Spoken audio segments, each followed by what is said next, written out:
नाज़रीन, इस वक्त हमारे नौजवान जो कि इस दफ़ा कोपेनहेगन कम्यून में इलेक्शन लड़ने जा रहे हैं, इससे पहले वो पार्लियामेंट का इलेक्शन लड़ चुके हैं, लेकिन अब ये कोपेनहेगन कम्यून जो सबसे बड़ी कम्यून है डेनमार्क में, उसमें इलेक्शन लड़ने जा रहे हैं।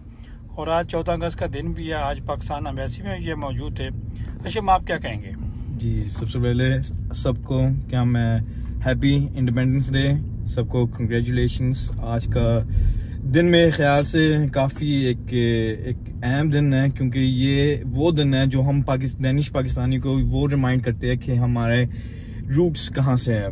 हम एक मरतबा फिर से ऑनर फील करते हैं कि हमारे रूट्स पाकिस्तान से हैं, हमारा कल्चर डेनिश पाकिस्तानी है। एंड एम्बेसी में जाके वो एक अलग से फीलिंग होती है मेरे ख्याल से।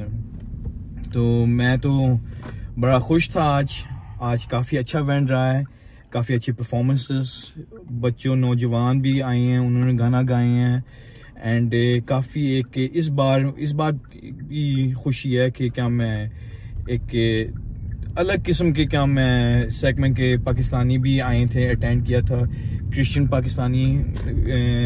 पाकिस्तानियों ने भी क्या मैं अटेंड किया आज का दिन, एंड उन्होंने भी क्या अपना परफॉर्मेंस शोकेस किया था।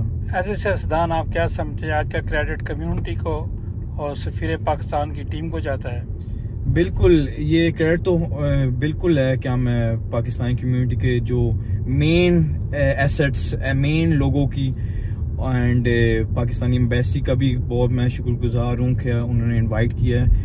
लेकिन मुझे एक बात की क्या मैं कमी फील हो रही है कि और नौजवान क्यों नहीं आते, और नौजवान क्यों नहीं कि हम इंक्लूडेड है कि हम ऐसे इवेंट्स, ऐसे गैदरिंग्स पे, क्योंकि ये दिन ये ना ही सिर्फ छुट्टी का दिन नहीं थे ना, हम जो है वर्किंग डे था, स्कूल खुले हुए थे, 3 हफ्ते की छुट्टियों के बाद स्कूल खुले थे।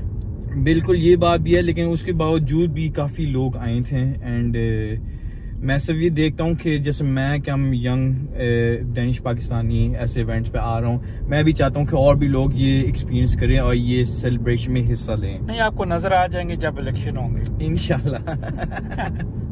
अच्छा, आपका बहुत शुक्रिया। बहुत शुक्रिया।